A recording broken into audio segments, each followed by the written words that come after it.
Hello लोगोफोर आंनि बे बड' स्मार्ट टेक्नोलॉजी चेनेलाव नोंथांमोनखौ बयखौबो बरायबाय। लोगोफोर जुदि नोंथाङा सासे यूट्यूब क्रिएटरब्ला नोंथाङा obviously YT studio application use खालामो एबा नोंथाङा बाहायो नङा होमबा। तो जोङो गासैबो यूट्यूबारानो YT स्टुडियो एप्लिकेशन बाहायो आरो YT स्टुडियोनि गेजेरजोंनो जोङो गासैबो खामानिखौ मावजोबो। YT स्टुडियो गेजेरजों जों एनालिटिक्सखौबो मिन्थियो जे बबे भिडियोआव बांसिन भिउज फैदों, दिनै बेसेबां भिउज फैदों, गाबोन बेसेबां भिउज फैदों, साबस्क्राइब फैदों फैयाखै। नर्मेलि जों बेखौ नायबाय थानो हायो। बाट YT स्टुडियोनि एप्लिकेशननि गेजेराव मोनसे आपडेट फैना दंफैयो। बे आपडेटआ सिगां बयनावबो थाङाखैमोन, दा बयनावबो फैजोबबाय। बे आपडेटआनो जाहैबाय योर वीकलि रिकेप इज हेयार। नोंथांमोना YT स्टुडियोनि जेब्ला अपेन खालामगोन ओमफ्राय अपेन खालामनायनि उनाव एनालिटिक्सआव क्लिक खालामगोन अब्ला बेफोरबायदि स्क्रिनाव शो जागोन योर वीकलि रिकेप इज हेयार। बिनि मिनिंआ मा आरो बेयाव जों माबोरै चेक खालामनो हायो बिनि डिटेलै आं स्टेप बाय स्टेप नोंथांमोननो एक्सप्लेन खालामनानै खिन्थागोन। बिनि माबायानो जाहैबाय बिनि नटिफिकेशनानो जाहैबाय बिनि आपडेटआनो जाहैबाय जे यूट्यूबनि जिथु एल्गोरिथम एनालिटिक्स सप्ताहे सप्ता नोंथांखौ खिन्थागोन जे नोंथाङा थांनाय सप्तायाव बेसेबां लाइक्स मोन्दों, बेसेबां नोंथाङा साबस्क्राइबार मोन्दों, बेसेबां जन मानसिया नोंथांनि चेनेलखौ भिजिट खालामदों आरो बबे भिडियोआव बांसिन भिउज फैदों। बिनि रिलेटेड जों भिडियो बानायोब्ला जोंनि चेनेला बेफोरबायदिनो भिउज फैगोन आरो चेनेलाबो ग्र' जागोन। बेफोरखौ माबोरै नोंथाङा खालामनो हागोन आं भिडियोनि गेजेरजों खिन्थालांगासिनो। भिडियोखौ नोंथाङा नायलांबाय थादो, फार्स्टनिफ्राय जोबजासिम नायलांगोन होननानै आं आसा खालामो। अब्ला भिडियोखौ नायलां, आं YT स्टुडियोनि गेजेरजों आं नोंथांमोननो खिन्थानि। अके लोगोफोर, अब्ला स्क्रिनाव नायलांबाय थादो भिडियोखौ। दाख्लैनि भिडियोआव कमेन्ट हरगिरि बिथांमोन सोर विनार जागोन बेयाव आङो लिंकखौ बेयाव आङो पेस्ट खालामबाय। ओमफ्राय पेस्टआव आं क्लिक खालामबाय, ओमफ्राय एनिथिं ग'स बेयाव कन्टिनिउ आं क्लिक खालामबाय। कन्टिनिउ क्लिक खालामनानै आं नुबाय जे टटेल 24 कमेन्ट्स दङ। डुप्लिकेट कमेन्ट्सखौ आं फिल्टार खालामनाय जाखादों। डुप्लिकेट कमेन्ट हरोब्ला बेहाय श' जानाय नङा। स' आङो बेयाव पिक ए विनाराव आं क्लिक खालामनोसै। बेहाय 1 2 3 बेयाव आङो पिक खालामबाय। ओमफ्राय विनारा जाहैबाय माइना भिलेज ब्लग। बिथाङा कमेन्ट हरदों जोबोर मोजां आदा, बिदिनो फोरोंलांबाय था आदा। अके, आं फोरोंलांबाय थागोन। स' नोंथाङा विनार जानो हाबाय। नोंथाङा बे भिडियोखौ नायदोंबा कमेन्ट खालामना खिन्थाहर आरो नोंथांनि लिंकखौ आं डिसक्रिप्शन आरो कमिउनिटि पस्टआव होनाय जागोन लोगोफोर बिथांनिखौ। स' नोंथांमोना बिथांखौ सापर्ट खालामहै आरो नोंथांमोनाबो जुदि बेफोरबायदि विनार जानो सानदों अब्ला बिथांखौ सापर्ट खालाम। बिनि उनाव आंनि बे भिडियोखौ लाइक खालाम, कमेन्ट्स हर आरो आंनि चेनेलखौ साबस्क्राइब खालाम। अके लोगोफोर, जानो हागौ नोंथाङा विनार आरो नोंथाङाबो गोबां साबस्क्राइबार मोनगोन। अब्ला नायलांबाय थादो भिडियोखौ। लोगोफोर, बेहाय आङो YT स्टुडियो एप्लिकेशनखौ अपेन खालामबाय। अपेन खालामनायनि उनाव बेहाय बेफोरबायदि डेशबर्ड फैबाय, हम पेज। ओमफ्राय दा बेहाय आङो एनालिटिक्सआव क्लिक खालामगोन। एनालिटिक्सआव क्लिक खालामब्ला नोंथाङा बेयाव नुगोन जे योर वीकलि रिकेप इज हेयार। बे आपडेटआ सिगां बयनावबो थाङाखैमोन, दा बाट बेयो गासिनावबो फैजोब्बाय। दा नोंथाङा माबोरै चेक खालामगोन आं बेखौ नायनि। योर वीकलि रिकेप इज हेयाराव नोंथाङा क्लिक खालामनांगोन। बिदि बेफोरबायदि क्लिक खालामब्ला बेफोरबायदि फैगोन। गोजौआव दङ वीकलि रिकेप 10 जुलाइ टु 16 जुलाइ, माने 10 जुलाइनिफ्राय दिनै माने 16 जुलाइसिम आरो बियो। अके, बियो लास्ट वीकनि। अब्ला दिनै 16 17 18 19 20 दिनै आरो सानब्रै ना, सानब्रै सानबा 6 दिन 20 21 22 थारिखआव आरो गोदान बिनि एल्गोरिथमा बिनि एनालिटिक्सआ श' जाफिनगोन। थांनाय सप्तानिखौसो आं नायदों नालाय, 10 जुलाइनिफ्राय 16 जुलाइनि गेजेरनिखौ आं नायबाय। बेयाव थांनाय सप्तानि बियो बेयाव लिरदों here's what you got up to last week. माने थांनाय सप्तायाव नोंथाङा बेसेबां एक्टिभिटी खालामनाय।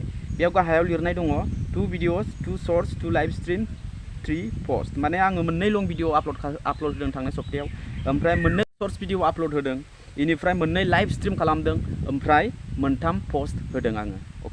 अके, अब्ला मिथिबाय जे थांनाय सप्तायाव आङो बेसेबां एक्टिभिटी खालामदों, बेसेबां भिडिअ आपल'ड खालामदों, बेखौ नोंथाङा बेयाव मिथिनानै मोनबाय। बेयाव थाम्बनेइलबो फैदों लाइभ स्ट्रिमनिया। ओमफ्राय आरो बिनिफ्राय आङो राइट साइडनिफ्राय लेफ्ट साइड आङो स्लाइस खालामगोन। अब्ला बेयाव दङ 902 पिपुल ट्युन्ड इनटु यू। माने थांनाय सप्तायाव 900 जन मानसिया आंनि चेनेलाव भिजिट खालामदों, भिडिअस नायदों, आंनि चेनेलखौ भिजिट खालामदों। बिनि गेजेराव बे गाहायाव दङ and you got 44 new subscriber. थांनाय सप्तायाव आङो 44 साबस्क्राइबार मोनदों। 900 जननि गेजेराव आङो 44 साबस्क्राइबार मोननो हादों थांनाय सप्तायाव। 900 जन मानसिया आंनि चेनेलखौ भिजिट खालामदों, भिडिअ नायदों बायदि बायदि रोखोमनि। ओमफ्राय आङो बिनि गेजेराव 900 जननिफ्राय 44 जन मानसिया आंनि चेनेलखौ साबस्क्राइब खालामदों आरोखि। अके लोगोफोर, बेफोरबायदि। ओमफ्राय आरो आङो स्लाइस राइट खालामनोसै। ओमफ्राय बेयाव दङ दिस सार्चेस लेट पिपुल टु यू। माने मोनथाम बेयाव सार्चेबल मोनथाम रेंक जादों, मोनथामाव आंनाव सार्चेबल जादों। जेरै आंनि भिडिअखौ बड' इउटुब चेनेल सार्च खालामब्लानो आंनि भिडिअआ बेयाव सार्च बाराव फैदों माने। ओमफ्राय मोनसेया दङ बड' बेकग्राउन्ड मिउजिक, मोनसेया दङ बड' इउटिउबार।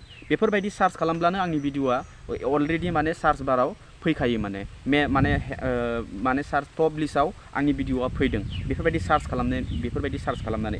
अब्ला बेफोरबायदि सार्च खालामोब्ला बेयो मायाव जादों आङो बेखौ डिसक्रिपसनाव होदों।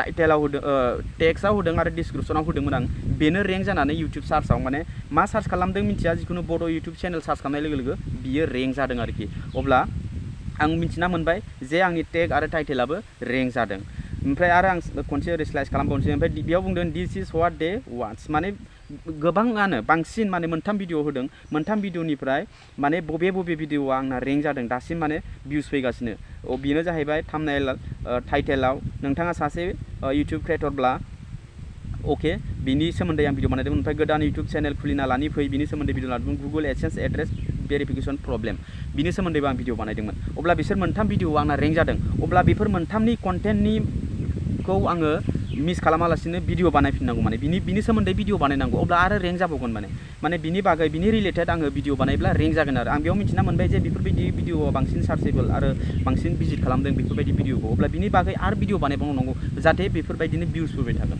बेफोरबायदिखौ आंखौ मिथिहोनायनि थाखाय बेयो नोंथाङाबो गोसोखौ माने बेफोरबायदिनि रिलेटेड भिडिअ बानायनांगौ होननानै बेफोरबायदि फोरमायनाय जाखादों माने YouTubeनिफ्राय अब्ला आङो बेफोरबायदि रिलेटेड भिडिअ बानायोब्ला बेफोरबायदिनो भिउस फैबाय थागोन बेखौ फोरमायदों आरोखि बिनि दारैनो चेनेला ग्र' जायो बिनि दारैनो भिउस फैयो ओमफ्राय नेक्स्टआव दङ people did not just watch they reach out माने बेसेबां नोंथांनि चेनेलाव बेसेबां भिजिट खालामदों थांनाय सप्तायाव बिनि मादाव 258 जन आंनि भिडिअसफोरखौ लाइक खालामदों टटेल 258 लाइक्स मोनदों आङो ओमफ्राय 52 शेयार्स बायदिसिना बेफोरबायदि शेयार खालामदों बायदि खालामदों ओमफ्राय 142 कमेन्ट्स आङो थांनाय सप्तायाव मोननो हादों आरोखि अके लोगोफोर बिनिफ्राय आं आरो नेक्स्ट खालामबावगोन ओमफ्राय लेट्स प्ले ए गेम माने बेयाव गेलेनांगौ what was your most viewed video last week माने लास्ट उइक थांनाय सप्तायाव बिसोर मोनथामनि मादाव बबे भिडिअआ बांसिन भिउस फैदों नोंथाङा बेयाव गेम गेलेनांगौ आरोखि बबे भिडिअआ बांसिन भिउस फैदों अके अब्ला आंनि मथेथ' भिउस बांसिन फैनाया थांनाय सप्तायाव नैबे गोदान YouTube खुलिना लानि फै आं खनसे क्लिक खालामनायनि नङा नोंथाङा सासे YouTube क्रिएटरब्ला बेसो माने बे गेजेरनि भिडिअआसो आंनो बांसिन भिउस फैदों बिदिनो गेम गेलेनांगौ आरो नोंथाङा रं एन्सार होब्लाबो बे राइटखौ अट'मेटिकलि केच खालामखागोन आरोखि अब्ला बे भिडिअआ बांसिन भिउस मोनदों आं बेखौ मिथिबाय आरो बे भिउस मोननाय भिडिअनि रिलेटेड आरो भिडिअ बानायबावनांगोन माने आङो बेफोरबायदि ओमफ्राय आं नेक्स्ट खालामसै ओमफ्राय चेक बेक नेक्स्ट उइक माने बे थांनाय सप्तानिखौ आं मिथिना मोनजोब्बाय नङा होमबा आरो जुदि नोंथांनि चेनेला मनेटाइज जानानै जेनेबा सप्तायावनो आर्निं डलार बायदिसिना खामायो $10 बेफोरबायदि $12 बा $20 सप्तायाव खामायोब्ला बिनि थाखायबो आरो एक्सट्रा एनालिटिक्स शो जायो बाट बे मनेटाइज जागोदान चेनेल नालाय बेयाव मनेटाइजनि डलार थांनाय सप्तायाव आं बेसेबां रां मोन्दों दा एसेबां बारा मोनथ'वाखै नालाय थांनाय सप्तायाव बेसेबां मोन्दों मोनाखै बेखौबो नोंथाङा बेयाव शो जानो आरो सोरनाबा चेनेल गिदिरफोरना बिदिबो शो जायो जे बयनिख्रुइ भिउस माने इन्डिया पाकिस्तान नेपाल बेफोरबायदि मोनथाम अपसन फैगोन बयनिख्रुइ बबे जायगानिफ्राय बांसिन भिउस मोन्दों बेफोरबायदिबो फैयो गुबुन चेनेलनि गुबुन एनालिटिक्स शो जायो नोंथाङाबो चेक खालाम नोंथांनि भिडिअ थांनाय सप्तायाव बेसेबां मोन्दों बेसेबां मोनाखै मा टाइपनि भिडिअ बानायनांगौ नोंथाङाबो बिनिफ्राय मिथिनानै लानो मोनगोन अके लोगोफोर आरो आङो नेक्स्ट सप्तायाव आङो जानो हागौ आंना बिनिफ्राय बांसिन फैगोन बिनिफ्राय खमबो फैगोन जानो हागौ बेफोरबायदिनो जोङो चेक खालामनांगौ अके लोगोफोर अब्ला नोंथाङा एसेबाबो बुजिबाय जानांगौ बिनि सोमोन्दै बे इउआर उइकलि रिकेप शेयारा मा बिनि ओंथिया मा बेखौबो नोंथाङा दा दिनैनि भिडिअआव बुजिबाय जानांगौ नोंथाङा दा चेक खालामनानै लादो नोंथाङाबो बेफोरबायदिनो खामानिखौ मावलांदो अके लोगोफोर अब्ला भिडिअखौ मोजां मोनोबा लाइक खालाम चेनेलखौ साबसक्राइब खालाम बेलनि अल नटिफिकेसन अन खालामनानै ला जाहाथे बेफोरबायदि इनफरमेटिभ मिन्थिनो थाखाय नटिफिकेसन नोंथांनाव थांबाय थागोन अब्ला लोगो मोनगोन next video tata bye bye and take care